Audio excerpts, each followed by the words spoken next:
Hello everyone, welcome back to another video from Crypto Basics.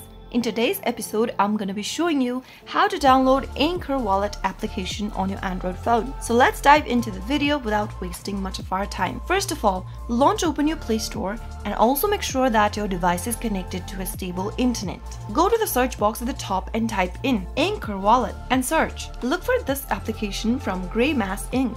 and tap on the install button in order to download the application on your Android phone. Wait until the application is downloaded and installed, which will only take several minutes. And once it's done, tap on the open button to launch open Anchor Wallet application for your Android device.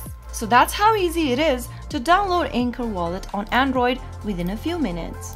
If you found the video to be helpful, go ahead and give us a thumbs up. Don't forget to subscribe to our channel by hitting the subscribe button.